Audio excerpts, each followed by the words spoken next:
Apa kamu adalah salah satu orang yang punya pengalaman buruk di masa lalu? Pengalaman buruk yang terjadi di masa lalu bisa bermacam-macam bentuknya. Mulai dari kekerasan dalam hubungan sampai perlakuan orang tua yang buruk ke kamu. Yang jadi masalah sekarang adalah apakah kamu sudah sembuh dari pengalaman buruk tersebut? Kalau kamu masih merasa marah, sedih, atau kecewa tiap mengingat kejadian buruk yang kamu alamin tersebut, bisa jadi kamu belum berdamai dengan masa lalumu. Kamu masih memanggul bagasi emosi masa lalu. Kamu gak akan bisa berjalan jauh ke depannya kalau misalnya beban emosi yang kamu bawa itu terlampau berat. Dan video ini khusus dibuat untuk kamu karena di sini kita akan ngebahas kenapa sebenarnya kamu perlu satu hal yang bernama resiliensi. Berhubungan dengan bagaimana caranya kamu bisa menghadapi masa lalu kamu. Selain itu, kamu juga akan dapat tips gimana caranya kamu bisa tetap resilient untuk bangkit dari masa lalu yang gak mengenakan. Pokoknya tonton aja sampai habis, jangan lupa buat klik like dan subscribe biar kami bisa terus bikin video-video yang bagus dan bermanfaat buat kamu.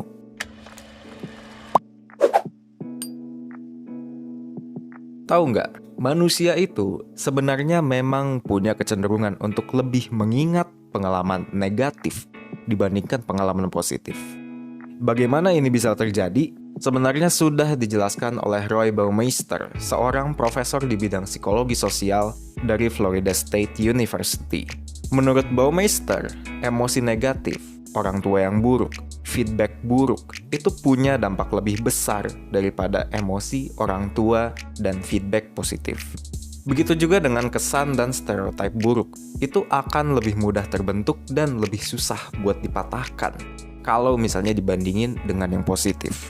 Sementara itu, resiliensi, hal yang tadi kita bahas dan kita sempat ungkit, sebenarnya didefinisikan sebagai kemampuan seseorang untuk pulih dari peristiwa kehidupan yang menyedihkan dan penuh tantangan, dengan cara meningkatkan pengetahuan untuk beradaptasi dan mengatasi situasi serupa yang merugikan di masa mendatang.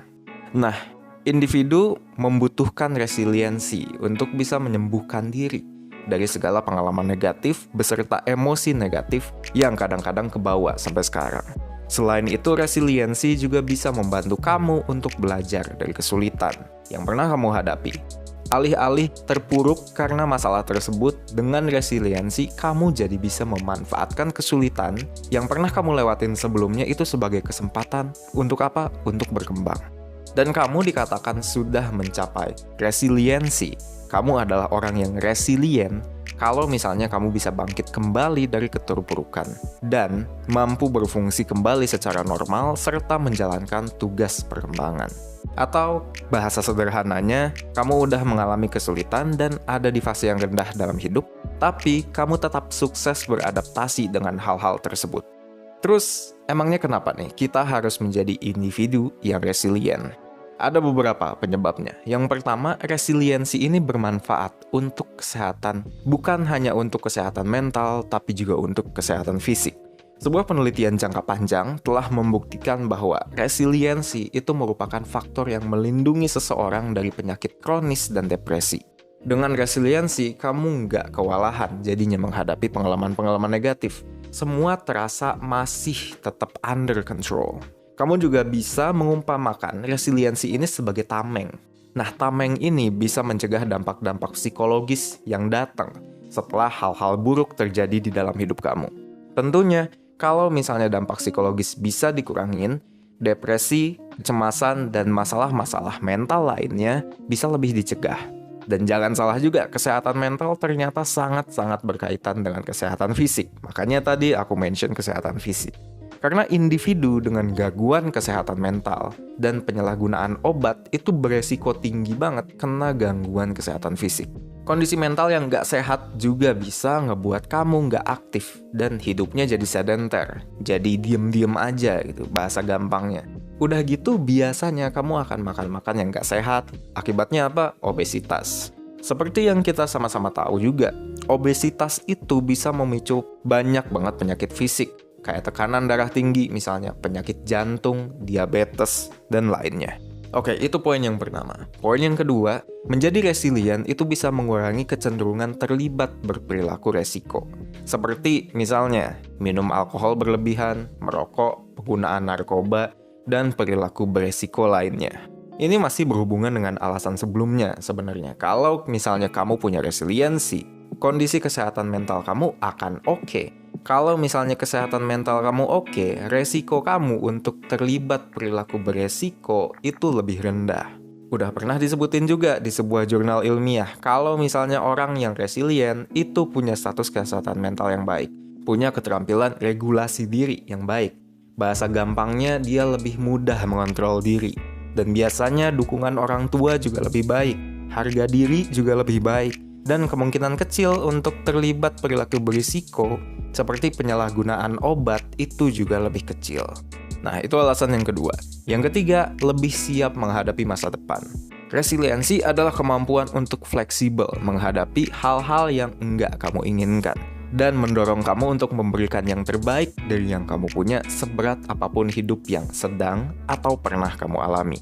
Fleksibilitas ini akan menjadikan kamu individu yang selalu siap menghadapi apapun. Apapun yang ada di depan kamu, apapun yang akan terjadi, bisa dipastikan kalau misalnya kamu orang yang resilient, kamu akan siap. Jadi, oke, udah clear kenapa kamu harus menjadi orang yang resilient. Sekarang tinggal gimana caranya supaya kamu bisa jadi lebih resilient, dan that's the point of this video. Oke, jadi gimana nih caranya? Yang pertama, terima emosi yang datang terkait masa lalu kamu. Nggak bisa dipungkiri, emosi dari masa lalu itu, apalagi kalau misalnya pengalaman negatif, kalau dipikir nggak enak banget. Marah, sedih, jijik bahkan. Itu adalah emosi yang bisa aja muncul saat kamu berhadapan dengan ingatan masa lalu yang negatif. Dan langkah pertama buat sembuh dari pengalaman negatif masa lalu, I'm sorry to say this, tapi kamu harus terima semua emosi yang datang. Dan gimana caranya agar lebih bisa menerima emosi-emosi ini? Kamu bisa latihan mindfulness atau menulis jurnal.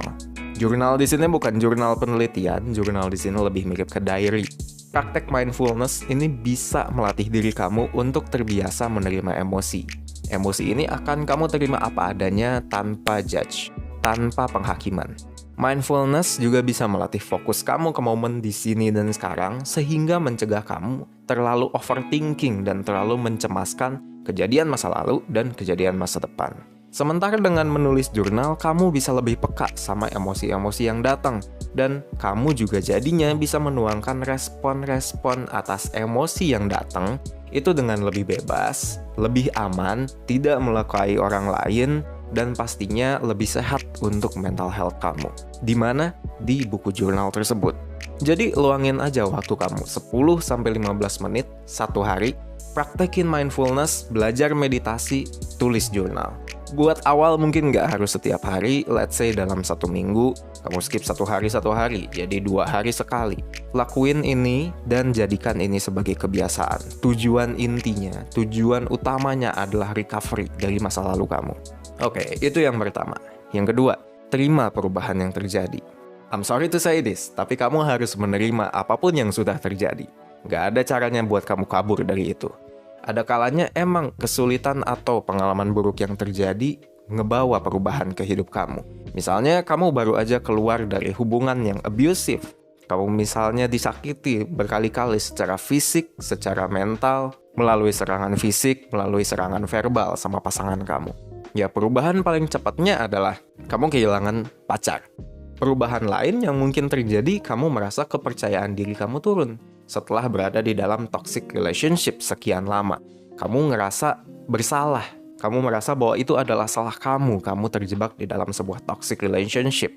Walaupun akan ada 1 juta orang yang bilang bahwa kamu salah, pikiran-pikiran tersebut akan susah banget untuk lari.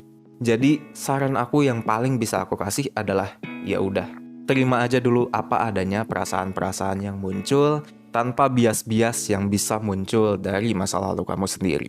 Dan nanti setelah kamu bisa menerima perasaan tersebut, baru lakukan perubahan pelan-pelan, 1 langkah demi 1 langkah. Sadari bahwa menjadi single, misalnya, setelah keluar dari hubungan abusive, itu butuh waktu untuk terbiasa. Semua orang yang putus, itu butuh waktu untuk kembali ke kehidupan normalnya. Salah satu cara untuk menghadapi fase ini adalah ya aktif di kegiatan-kegiatan yang bisa menggantikan waktu kamu bersama mantan kamu itu sebelumnya. Seperti misalnya ketemu teman, volunteering, belajar sesuatu hal yang baru, banyak hal yang bisa kamu lakukan. Oke, itu yang kedua. Yang ketiga, jalani gaya hidup sehat. Butuh fisik yang prima untuk bisa tangguh secara mental. Mulai kebiasaan hidup sehat. Yang paling awal bisa kamu lakukan adalah berolahraga dengan teratur, setelahnya makan makanan sehat. Hal-hal ini selain memberikan kesiapan fisik, gaya hidup sehat juga naikin self-esteem, karena merupakan bentuk nyata dari sikap mencintai diri sendiri. Jadi, misalnya, contoh paling gampangnya, jauhi pelampiasan negatif seperti perokok, minum minuman alkohol, narkotik. Itu dijauhin, ganti dengan gaya hidup yang lebih sehat. 3 hal yang tadi yang aku sebut adalah cara negatif untuk kabur dari stres. Cara-cara tersebut hanya akan menurunkan kemampuan kamu dalam mengelola stres. Jadi hindari aja. Alokasiin waktu untuk olahraga. Lakuin dengan teratur, nggak harus sering, nggak harus intens, yang penting kamu melakukan dulu. Buat target untuk menguasai beberapa resep makanan setelahnya misalnya, untuk kamu masak sendiri. Kalau misalnya kamu nggak bisa masak sendiri, ya udah, pesen catering yang sehat, sekarang udah banyak. Oke, itu yang ketiga. Sekarang yang keempat, temukan social support kamu. Social support ini apa? Social support ini didefinisikan sebagai keluarga, pertemanan, bahkan bisa tetangga, bahkan bisa komunitas besar yang emang siap sedia untuk memberikan bantuan fisik, psikologis, atau finansial. Ada penelitian yang menarik, dia menunjukkan kalau misalnya kurangnya social support, ini berkaitan dengan munculnya gejala fisik yang merupakan reaksi terhadap stres sebenarnya. Kayak misalnya naik tekanan darah, meningkatkan denyut jantung juga bisa. Jadi walaupun ada dorongan untuk mengisolasi diri, terutama di masa-masa sekarang, setelah kamu mengalami sesuatu yang buruk, jangan. Tetap berinteraksi dengan orang-orang yang peduli sama kamu. Gimana pun caranya. Kalau misalnya nggak bisa ketemu karena lagi social distancing, ya udah, WhatsApp. Kalau misalnya ngerasa kurang, ya udah, video call, dan cara-cara lainnya. Contohnya misalnya practical stuff-nya, setelah kamu keluar dari hubungan abusive misalnya, karena cukup banyak kasus-kasus seperti ini, coba ajak ketemuan sahabat terdekat kamu. Dan lakuin hal-hal menyenangkan yang biasanya kalian lakukan. Misalnya mungkin bisa karaoke, mungkin bisa shopping. Oke, yang kelima, ciptain tujuan baru untuk masa depan kamu. Hal ini berguna untuk mendorong kamu supaya kamu fokus ke masa depan, supaya kamu nggak terlalu mikirin masa lalu lagi. Tetapkan satu tujuan yang realistis. Kemudian, bangun kebiasaan setiap hari yang membantu kamu untuk menuju tujuan tersebut. Misalnya, kamu tahu bahwa tahun ini ada kesempatan untuk promosi di kantor. Maka tetapkanlah tujuan bahwa kamu harus dapat promosi tahun ini. Terus, fokuskan diri kamu, fokuskan perilaku kamu untuk mengembangkan diri dan skill supaya tujuan kamu tercapai. Dengan cara ini, pelan-pelan kamu akan bangkit dari bayang-bayang masa lalu. Tapi again, karena sebenarnya tips yang kelima ini bisa dibilang kamu menghindari masalah, tips ini bagusnya dilakukan berbarengan dengan tips-tips yang lainnya. Kamu bisa menghindar, kamu bisa tidak memikirkan masa lalu, kamu bisa menghindar dari masalah. Tapi ujung-ujungnya, sooner or later, masalah tersebut akan datang lagi ke kamu. Masalah itu akan terus menghantui kamu. Jadi, kalau misalnya benar-benar mau lepas, nggak ada cara lain selain hadapi, dan hadapi. Dan again, pengalaman negatif emang susah buat dilupain. Itulah kenapa kita cenderung buat susah lepas dari masa lalu yang buruk. Tapi dengan resiliensi, dengan tips-tips di atas, kamu bisa banget bangkit dari keterpurukan apapun bentuknya. Dan malah menjadi manusia yang lebih baik karena kamu bisa belajar akhirnya dari pengalaman buruk tersebut. Dan buat sebagian orang emang mengikuti langkah-langkah yang disebutin di video ini akan cukup membantu. Tapi mungkin ada juga yang butuh lebih dari sekedar tips-tips. Ada yang butuh dibimbing.